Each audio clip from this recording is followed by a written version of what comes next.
What's up, y'all? Knight's Edge here again. Got another quick little overview for you of a knife that was loaned to me by a nameless subscriber. So really, shout out to them with no name, I guess. Thanks for letting me borrow this one. Pretty cool. Thanks to people that loan me knives that can provide regular viewing entertainment, and you guys can watch me mess up all day long. This is the Benchmade Bailout.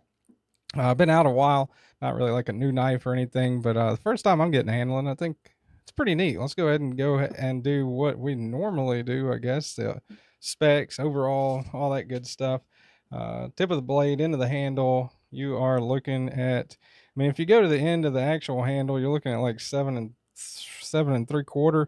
But if you go all the way to the tip of the glass breaker, a hair over 8 inches. Kind of a unique little deal they got going on up there. We'll talk about that in just a minute. Tip of the blade to where the blade meets up with the scale, just under 3.5. You include the sharpening choil area right there, and cutting edge 3 1/4 measured like that, but it is a tanto. So there you got, what is that sitting at? I'm wanting to call that just under 7/8, maybe. Yeah, I'd say 7/8 there. And primary edge, what I'm calling it, correct me in the comments if I'm wrong. Call that the secondary, and that the primary, just because that's bigger. That's what I call it anyway. But you probably would get more primary use out of that. So I don't know.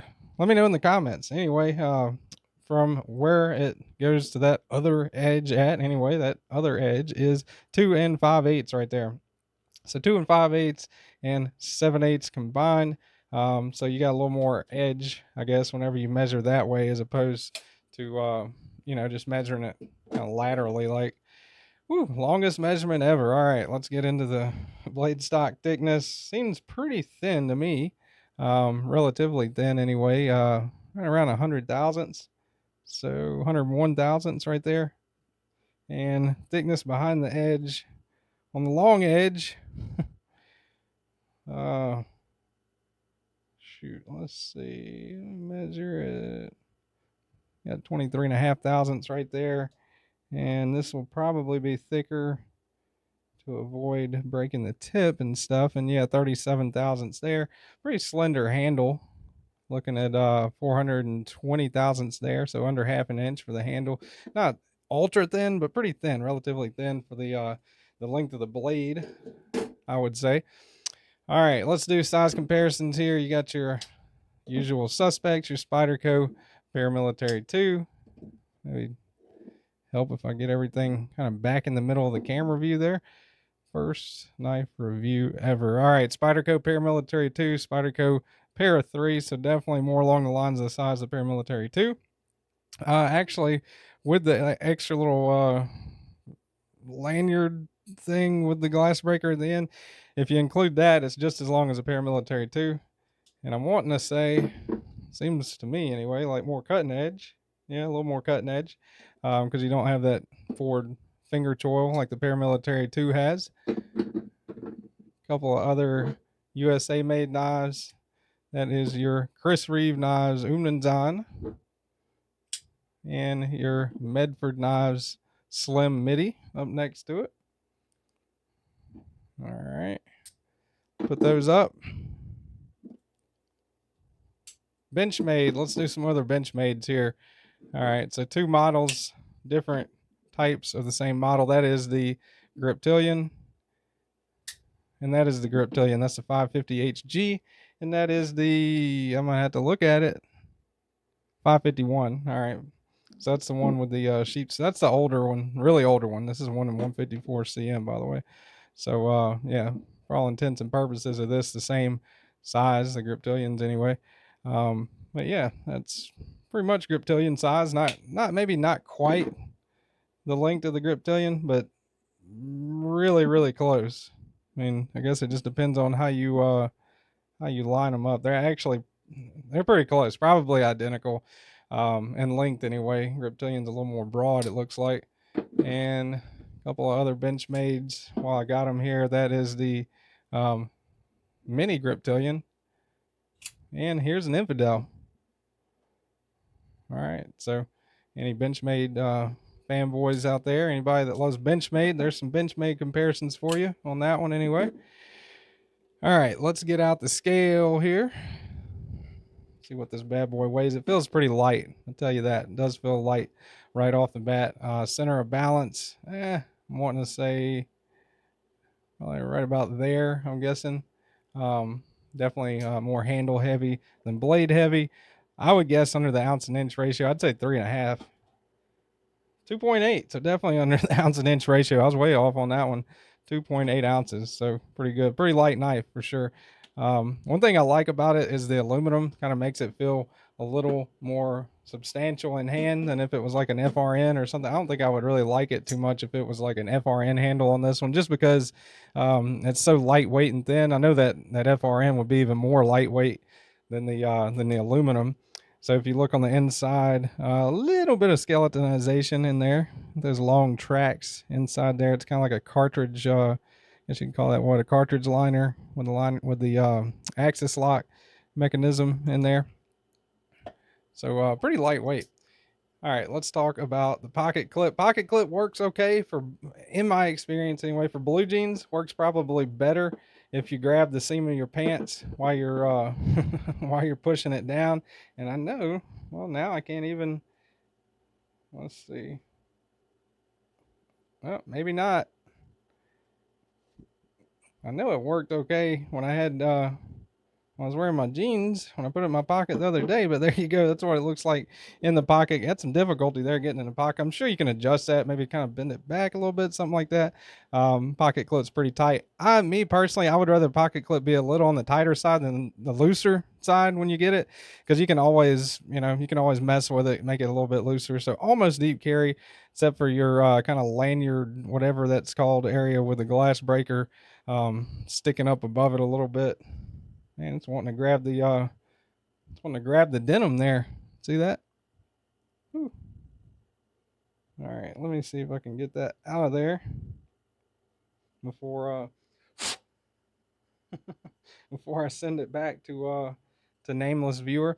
All right, I think that's out. Now I do have a little bit of a gringo injury on my thumb tip there. So just maybe if I'm kind of shying away from the thumb studs as much, that's why. Let's see, I got a T6 on here right now. T6 on the body. And is T6 on your thumb stud, T6 on the body, and I'm thinking T8 on that pivot. Could be wrong though. It might be a T10. Yeah, it's kind of loose. Let's see. Where's my T10 at? There's the T10. Yeah, T10. All right, so T10, let me double check that just to make sure. Yeah, T10 on the pivot. Single-sided captive pivot, that's a good thing. Wish the body screws were T6, which there was maybe one or so less screw. Not really that big of a deal. Anytime you take apart a crossbar lock, it's gonna you're gonna have to use maybe tighten it a little bit. Woo, have to loosen that up. All right. But anytime that you use a crossbar lock, there we go. Still no blade play, that's good. Centering still, centering's pretty good, I think. Off track, man, sorry about that, guys. All right, so anytime you use a crossbar lock, you definitely, I would say you're going to use two hands, reassembling, disassembling it. I'm not that great at that. If you guys have watched any of my very few disassembly videos, you'll definitely know that for sure. I am not the best disassembler. I'm even worse at reassembling. Actually, disassembling I'm pretty good at. Reassembling is the thing. Reverse flick works great on it, on those thumb studs. My preferred means of deployment. One thing that I absolutely love about this one is the thinness of it, but also the blade steel, right? That's M4. So that's pretty cool. I like it's M4. I do like the kind of low profile-ish, more like Army Ranger tactical kind of whatever look, if you want to call that. I think it's called Ranger Green, actually, on that green that's on the handle. I do like that. I love the texturing on this aluminum. Feels really nice. This is the aluminum one in M4, in case you didn't, in case you didn't know that. That is Benchmade Butterfly right there, USA 537 is the model number. Got some little bit of jimping there. On my way to the back side to look at M4 right there, and benchmade.com/PAT. Is that what that says? Yeah. I think they could do without their website on there myself. I mean, I know I've heard other people say it. I don't know why they put their website on some of them. That's kind of, that's kind of crazy to me. I mean, butterfly, yeah, all right. The steel type, yeah, all right. Maybe wish it was a little smaller. But the website, I mean, come on. That's that's kind of stupid in my opinion. Anyway, it doesn't ruin it or anything, and it's really small, but that's kind of a, I don't know, kind of something I'm just, I guess that's a personal preference, right? Feels really good in hand. Nothing special ergonomically. It's not like the Griptilium in that aspect, but it does work pretty good ergonomically. Choke back, got definitely a full 4-finger grip. Pinky still got room back there. Choked up, you can kind of get on that flat a little bit, maybe, but you got to be gripping it really hard to make sure you don't slip. Now, when your finger's behind that finger guard, I would call it a finger guard once it's open, right? The end of the scale there feels really good in hand. Full flat grind, nice swedge there, comes down from the flat there, right? And I love that Cerakote they're doing on this. Looks pretty good to me. M4 is a great steel, and again, that aluminum feels way better to me than the aluminum feels definitely better than FRN to me, and that's, again, my personal opinion. But this is my channel, right? So you're gonna get my opinion. Lightweight, awesome, USA made knife. I really like it. Looking at the price right now, they are available on BladeHQ. I'll try to have them linked down below if I remember to. $300. Now, that's, M4 is a great steel. M4 and aluminum. Nice pattern, nice fit to finish. Benchmade's USA made and warranted. Still, I mean, I would like to see that maybe at like 250. I think they could do better than 300. But again, I don't think that 300 is the most terrible Benchmade price out there by any means. There's definitely other Benchmades that could do way better with the price, and especially the narrows and mini narrows and so on. And a lot of Benchmades could be a lot cheaper than what they are, but that's the way it is. I've been complaining about it. It's not going to do anything. So yeah, pretty cool knife overall. I like it. Now, one downside, if I had to pick a downside, is this thing on the end. Now, I could do with, I think it's removable. All right, so I'm not sure, have not disassembled this thing. Again, I don't own this one, but looking at it, you got that screw on the end that goes through that, which is the housing part, right, for the glass breaker on the end. And it's a little bitty nub that sits inside of there. So if you look inside the pocket clip, there's no screw. There's only those 2 screws on the pocket clip right on this side. So I'm thinking you could, and by the way, that is ambidextrous. I didn't mention that earlier, so that's cool. But I'm thinking if you took that screw right there out, that top screw, this would probably slide off, maybe, unless the pocket clip screws are anchoring it, which they don't seem to be, just looking at it without taking it apart. So that might be removable, I guess, is the long way of saying that. But yeah, that is pretty pointy. I mean, it could be worse. It could be like a humongous one, like the Microtechs. Good Lord, those are, people put up with those all the time, and those things are a lot more pokey and stuff than that. But I mean, I don't like lanyards, but I guess if I was into lanyards, that would be a good spot for a lanyard. So you got your lanyard thing right there. Just don't really see too much of a use for. I think they maybe could have done something on the end a little bit better than that. But again, my opinion, not really that big of a deal either. I would definitely consider getting this one day. There's actually another. Still got that denim in there. There's actually another finish coming out. And Magna Cut with I think they call it a battle worn or battle something DLC finish. I think that looks awesome on the new ones that are coming out this year. This is June of 25, by the way, when I'm putting this out. Might be out, or even discontinued by now, depending on when you're watching this. Who knows? But I think that looks really cool. The DLC coating, I think, it would definitely help.